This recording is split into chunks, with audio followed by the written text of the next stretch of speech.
नमस्कार दोस्तों, मैं सुमित सांगवान स्वागत करता हूं आपका एसपीसी पार्ट 2 में। दोस्तों पार्ट 1 में हमने डिस्कस कर लिया था formula of CP and CPK, PP and PPK और इनके बीच में डिफरेंस क्या होता है वो भी हमने डिस्कस कर चुके हैं। और सेंट्रल टेंडेंसी और मेजर ऑफ डिस्पर्सन क्या होता है ये भी हम पार्ट 1 में डिस्कस कर चुके हैं। शुरुआत करते हैं पार्ट 2 में। सबसे पहले बात करते हैं significance of average and standard deviation, यानी कि स्टैंडर्ड डेविएशन और एवरेज में क्या डिफरेंस होता है। तो दोस्तों एक कॉमन एग्जांपल के द्वारा हम समझते हैं। मान लीजिए ये दो मार्केट हैं, मार्केट नंबर 1 और मार्केट नंबर 2। तो वहाँ पे आपने 6 शॉप्स पे अपने टोमेटो के प्राइस चेक किए, दोनों जगह पे, मार्केट 1 में भी और मार्केट 2 में भी। आप पहली शॉप में गए मार्केट 1 में, वहाँ पर बताया 20 रुपीज़ पर केजी। दूसरी शॉप ने बताया 30 रुपीज़ पर केजी। तीसरी ने बताया 29 रुपीज़ पर केजी। और फोर्थ शॉप ने बताया 28 रुपीज़ पर केजी। फिफ्थ ने बताया 22 रुपीज़ पर केजी। और सिक्स ने बताया 21 रुपीज़ पर केजी। मार्केट 1 में आपने देखा कि यहाँ पर वेरिएशन है वो बहुत ही ज़्यादा है, ठीक है। और उसके बाद आप फिर मार्केट 2 में गए, वहाँ पे आपने 6 दुकानों पे आपने ट्राई किए। वहाँ पर टोमेटो के जो प्राइस है वहाँ पर 26, 26, 25, 24, 25, 24, यहाँ पर आपने देखा कि वेरिएशन बहुत कम है। उसके बाद आपने जो है वो दोनों का एवरेज चेक किया, यहाँ पे एवरेज आया 25।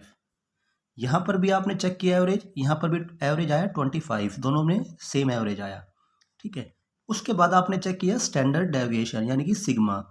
यहाँ पर आया आपका मार्केट 1 में 4.47 और मार्केट 2 में आपका स्टैंडर्ड डेविएशन आया 0.8। इसका मतलब ये है कि मार्केट 1 में जो है वो हाई वेरिएशन है और मार्केट 2 में जो है वो वेरिएशन लो है। इसका मतलब ये है दोस्तों कि जो सिग्मा है ये कैलकुलेट करता है, यानी कि स्टैंडर्ड डेविएशन कैलकुलेट करता है डिस्टेंस बिटवीन एवरी पॉइंट को, और जो ये स्टैंडर्ड डेविएशन होता है ये एवरेज से बेटर होता है। इसलिए एवरेज की बजाय आप स्टैंडर्ड डेविएशन को कैलकुलेट करो ताकि पता चले कि प्रोसेस में वेरिएशन कितना है। स्टैंडर्ड डेविएशन जो है दोस्तों ये हमें बताता है spread between the every point with respect to mean, यानी कि स्टैंडर्ड डेविएशन हमें प्रत्येक पॉइंट की डिस्टेंस को बताता है विद रिस्पेक्ट टू मीन, यानी कि प्रत्येक पॉइंट मीन से कितना दूर है। तो आई होप कि आपको ये स्टैंडर्ड डेविएशन और एवरेज का कॉन्सेप्ट समझ में आया होगा। अगर नहीं आया है तो आप वीडियो को दोबारा देखिए बैक करके। अगर फिर भी नहीं आता है तो कुछ डाउट है तो आप कमेंट सेक्शन में लिखिए, आंसर 100% मिलेगा। कमेंट आपका, वीडियो हमारा। चलिए अब समझते हैं relation between input and output. दोस्तों आपके प्रोसेस में, यानी कि आपका जो मैन्युफैक्चरिंग प्रोसेस है वहाँ पे इनपुट का वेरिएशन बहुत ही इंपॉर्टेंट रोल प्ले करता है आउटपुट पे। तो चलिए इनके रिलेशन को समझते हैं। मान लीजिए ये इधर आपका इनपुट है दिस साइड और दिस साइड आपका आउटपुट है, ठीक है। यहाँ पे ये जो है ये आपका वेरिएशन ऑफ इनपुट है। ये जो आप स्प्रेड देख रहे हो इतना यहाँ से यहाँ तक, ये आपका जो है इनपुट का वेरिएशन है। और यहाँ से आपका और यहाँ तक जो है वो आउटपुट का वेरिएशन है। तो दोस्तों यहाँ पर आप देख रहे हो कि वेरिएशन जो है वो कम है इनपुट में, और उसके बाद जब ये आउटपुट में कन्वर्ट होता है इनपुट, तो वेरिएशन जो है वो दोस्तों वो इंक्रीज हो जाता है, यानी कि जो इनपुट का जो वेरिएशन है ये आउटपुट में ट्रांसमिट हो जाता है, ठीक है। और जो ये ग्राफ जो इस लाइन शो कर रहा है ये शो कर रहा है relation between input and output को। और सिक्स सिग्मा की लैंग्वेज में जब भी हम सिक्स सिग्मा करते हैं तो वहाँ पर इनपुट को हमेशा x लिखा जाता है और आउटपुट को जो है वो y लिखा जाता है, क्योंकि y जो है वो आउटपुट के लिए डिनोट होता है और x जो है वो इनपुट के लिए डिनोट होता है सिक्स सिग्मा में। क्योंकि x इंडिपेंडेंट वेरिएबल है, अपने आप में इंडिपेंडेंट है, और y जो है वो डिपेंडेंट वेरिएबल है, यानी कि y डिपेंड करता है x पे, यानी कि आउटपुट डिपेंड करता है इनपुट पे। यानी कि जितना वेरिएशन आपका इनपुट में रहेगा उतना वेरिएशन ट्रांसमिट होकर आपको आउटपुट में मिलेगा। इसलिए ध्यान रहे कि आपकी जो प्रोसेस है उसमें इनपुट का वेरिएशन कम से कम हो। वेरिएशन को हम जीरो नहीं कर सकते लेकिन एलिमिनेट जरूर कर सकते हैं, कम जरूर कर सकते हैं। इसलिए इनपुट का वेरिएशन कम से कम होना चाहिए ताकि आउटपुट जो है वो हमारा सही निकल सके। इसलिए दोस्तों ये एक इक्वेशन बन जाती है y is equal to F of X. यहाँ तक आया समझ में? आगे है सीपी सीपीके।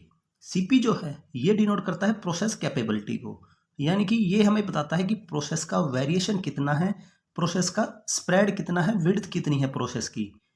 और सीपीके आपको बताता है कि प्रोसेस कैपेबिलिटी इंडेक्स, यानी कि सेंटरिंग रिलेटेड, यानी कि आपका जो प्रोसेस है उसका सेंटर कहाँ पे है। जो के है, के डिनोट करता है सेंटर को, और एक परफेक्टली सेंटर प्रोसेस वही होता है जिसमें के की वैल्यू 0 हो। के और के को कैलकुलेट करते हैं, के होता है आपका K is equal to process centre minus process mean, यानी कि आपका प्रोसेस कहाँ पे चल रहा है, आपका प्रोसेस का सेंटर कहाँ पे है और प्रोसेस का रिक्वायरमेंट कहाँ पे है, डिवाइडेड बाई टॉलरेंस का हाफ। जितनी आपकी टॉलरेंस है उसका हाफ हो जाएगा, वहाँ से आपका जो है के की वैल्यू निकल के आ जाएगी। के का मतलब होता है जापानीज लैंग्वेज में काटायोरी, जिसका मतलब होता है डेविएशन। ठीक है, के हमें बताता है how far our process from the centre. K हमें बताता है कि हमारा जो प्रोसेस है, मैन्युफैक्चरिंग प्रोसेस है, वो सेंटर से कितना शिफ्ट है। दोस्तों यहाँ पे कुछ ध्यान देने योग्य बातें हैं जो कि आपको हमेशा याद रखनी चाहिए। पहली है सीपी ऑलवेज ग्रेटर देन और इक्वल टू सीपी के, यानी कि सीपी की वैल्यू सीपी के से ऑलवेज बड़ी होती है या इक्वल होती है। इक्वल किस केस में होती है, इक्वल उस केस में होती है जब आपका प्रोसेस मीन पे होगा, तब सीपी और सीपी के दोनों की वैल्यू इक्वल होगी। ठीक है, दूसरी है अगर आपके पास वन साइडेड टॉलरेंस है तो वहां पर आप सीपी को कैलकुलेट नहीं कर सकते हो। सीपी को कैलकुलेट करने के लिए अपर टॉलरेंस और लोअर टॉलरेंस दोनों की रिक्वायरमेंट होती है, यानी कि यूनिलेटरल टॉलरेंस और बाइलेटरल टॉलरेंस। अब यूनिलेटरल टॉलरेंस में आप सीपी को कैलकुलेट नहीं कर सकते, और सीपी के जो है वो यूनिलेटरल टॉलरेंस में भी कैलकुलेट हो जाती है और बाइलेटरल टॉलरेंस में भी कैलकुलेट हो जाती है। अगला तीसरा पॉइंट जो है याद रखने के लिए कि अगर आपका सीपी यानी कि प्रोसेस की विड्थ, प्रोसेस का वेरिएशन अगर ज़्यादा आ रहा है, यानी कि सीपी की वैल्यू अगर कम आ रही है आपकी, तो आपको उसको इम्प्रूव करने के लिए स्टैंडर्ड डेविएशन पे काम करना पड़ेगा, यानी कि सिग्मा, यानी कि प्रोसेस के वेरिएशन को कम करना पड़ेगा, तब आपकी सीपी की वैल्यू इम्प्रूव होगी। ठीक है, सीपी डिनोट करता है प्रोसेस वेरिएशन को और सीपी के डिनोट करता है प्रोसेस के सेंटर को। दोनों अलग अलग बातें हैं। चलिए दोस्तों, अब हम सीपी और सीपीके को बेल कर्व के साथ समझते हैं विद एग्जांपल। मान लीजिए इधर ये जो है ये मेरी अपर स्पेसिफिकेशन लिमिट है और ये जो है ये लोअर स्पेसिफिकेशन लिमिट है। ठीक है, अब मैं यहाँ पे सीपी की वैल्यू को फिक्स कर देता हूँ 2, यानी कि मैंने प्रोसेस की विड्थ को फिक्स कर दिया है। अब हम जो शिफ्ट करेंगे वो प्रोसेस के सेंटर को शिफ्ट करेंगे। ठीक है, मान लीजिए मेरी सीपी की वैल्यू 2 है और सीपीके की वैल्यू भी 2 है, तो इसका मतलब ये है कि जो आपका प्रोसेस है वो एकदम परफेक्टली सेंटर पे बनेगा, मीन लाइन पे। अब अगर मैं सीपी के वैल्यू को थोड़ा शिफ्ट कर देता हूँ, 1.5 कर दिया, सीपी मेरी सेम रहेगी हर जगह पे और सीपी के की वैल्यू को मैं शिफ्ट कर रहा हूँ 1.5। तो इसका मतलब यह है कि आपका प्रोसेस जो है वो थोड़ा सा शिफ्ट हो जाएगा। यहाँ पे देखिए, जब सीपी के की वैल्यू 2 थी तो आपका प्रोसेस एकदम मीन लाइन पे था। जब सीपीके की वैल्यू 1.5 हो गई तो आपका प्रोसेस जो है वो शिफ्ट हो गया या तो अपर की तरफ या लोअर की तरफ। दोस्तों एसपीसी के पार्ट 1 में मैंने बताया था कि सीपीके हम की वैल्यू हम 2 कैलकुलेट करते हैं, एक होता है सीपीके अपर और दूसरा होता है सीपीके लोअर, और इनमें से जिसकी भी वैल्यू कम होगी वही हमारा एक्चुअल सीपीके होगा। ठीक है, अगर मान लीजिए मेरी सीपीके लोअर कम है तो इसका मतलब जो है कि मेरा प्रोसेस लोअर की तरफ शिफ्ट है। अगर सीपीके अपर की वैल्यू कम है सीपीके लोअर से, तो इसका मतलब यह है कि प्रोसेस अपर की तरफ शिफ्ट है। ठीक है, तो यहाँ पर मैंने दोनों केस बताए हुए हैं, सीपीके अपर और सीपीके लोअर। ठीक है, ये डिपेंड करता है कि आपका कौन सी वैल्यू कम आ रही है, सीपीके अपर कम आ रही है या सीपीके लोअर कम आ रही है। ठीक है, तो यहाँ पर मान देखो, यहाँ पर सीपीके की वैल्यू 2 थी तो प्रोसेस एकदम सेंटर पे था। अब अगर सीपीके की वैल्यू 1.5 हो गई तो प्रोसेस जो है वो थोड़ा सा शिफ्ट हो गया, लेकिन वेरिएशन मेरा उतना ही रहेगा क्योंकि सीपीके को मैं फिक्स करके चल रहा हूँ। ठीक है, और यहाँ पे मैंने सीपीके को थोड़ा और कम कर दिया है 1। यहाँ पर देखिए, यहाँ पर आपका प्रोसेस जो है वो मीन लाइन को टच कर रहा था, लेकिन अब आपका प्रोसेस जो है वो मीन लाइन से एकदम शिफ्ट हो गया है, यानी कि आपका प्रोसेस जो है वो अपर स्पेसिफिकेशन लिमिट को भी टच करेगा और मीन लाइन को भी टच करेगा। आपका इतना वेरिएशन रहेगा। ठीक है, या तो अपर की तरफ या लोअर की तरफ। और यहाँ पर मैं सीपीके की वैल्यू को थोड़ा और कम कर दिया 0.5। अब देखिए CPK की वैल्यू जब 1 थी तो आपका प्रोसेस जो है वो अपर की तरफ टच कर रहा था, यानी कि जब आपका CPK की वैल्यू 1 थी तो आपका प्रोसेस जो है वो अपर स्पेसिफिकेशन लिमिट को टच कर रहा था लेकिन बाहर नहीं था। अब यहाँ पे मैंने CPK की वैल्यू को थोड़ा कम कर दिया है, तो सेंटर जो है वो थोड़ा और शिफ्ट हो गया है मीन लाइन से। पहले सेंटर यहाँ था, अब सेंटर मेरा यहाँ पे आ गया है। ये जो है वो ये यहाँ से और यहाँ तक जो है मेरा सेंटर शिफ्ट हो गया है, ठीक है। और यहाँ से यहाँ शिफ्ट हो गया है तो इसका मतलब ये है कि मेरा कुछ पार्ट जो है वो अपर स्पेसिफिकेशन लिमिट से बाहर जा रहे हैं। कितने बाहर जा रहे हैं? ये जो शेडेड पोर्शन है, इतने पार्ट मेरे अपर स्पेसिफिकेशन लिमिट से बाहर जा रहे हैं, यानी कि रिजेक्ट बन रहे हैं, ठीक है। दूसरे के एग्जांपल में हम समझते हैं। यहाँ पर दोस्तों हमने CPK को फिक्स किया था, सॉरी, यहाँ पर दोस्तों हमने CP की वैल्यू को फिक्स किया था, ठीक है। अब यहाँ पर मैं CPK की वैल्यू को फिक्स करता हूँ 1, और आपको पता है कि CP ऑलवेज बड़ा होता है CPK से।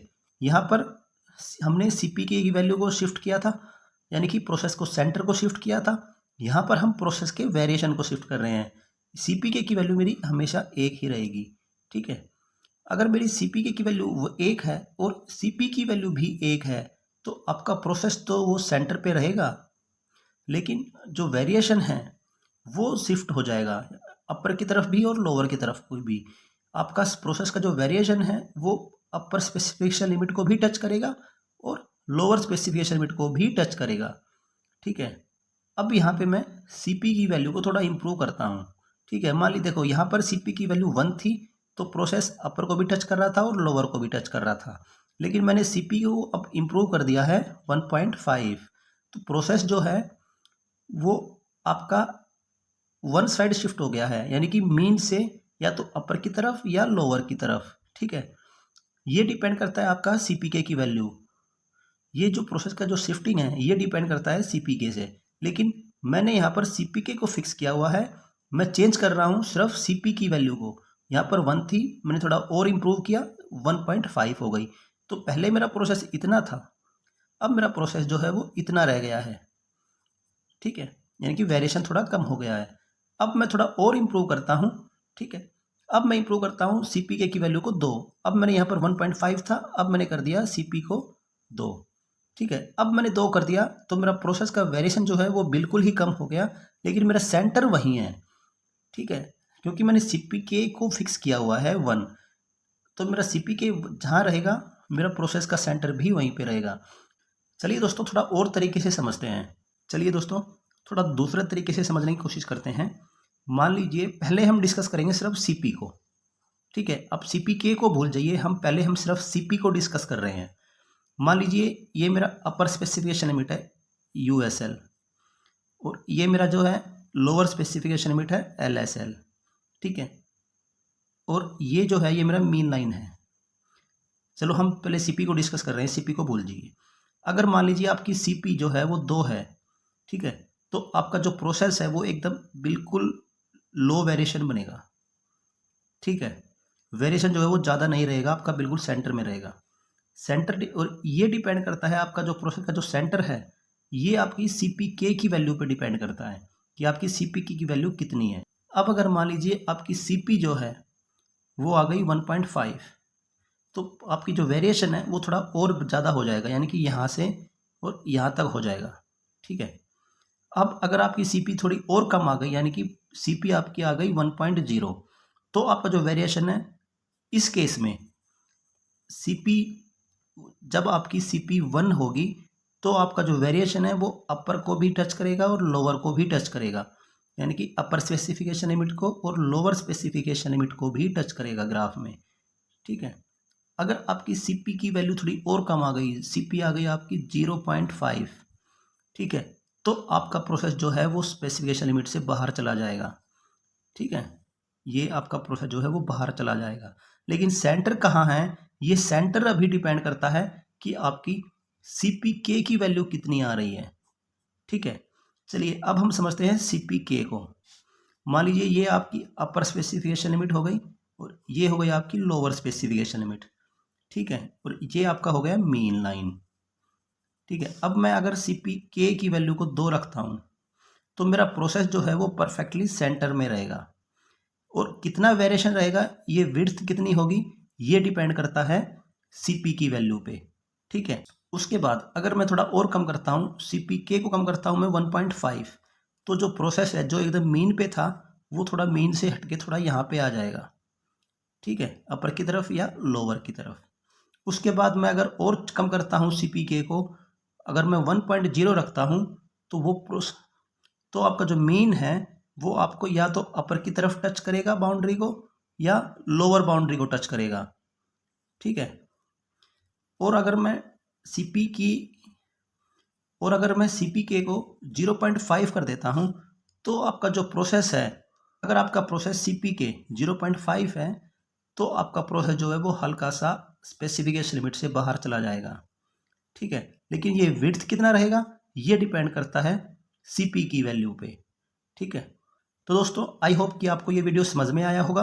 अगर जहाँ भी डाउट हो तो आप कमेंट कर सकते हो, कमेंट आपका वीडियो हमारा। अगर आपको पसंद आया, अगर आपने थोड़ा सा भी सीखा है, तो अपने दोस्तों के साथ शेयर कीजिए, चैनल को सब्सक्राइब कीजिए। दोस्तों जय हिंद, धन्यवाद, जय हिंद, जय भारत।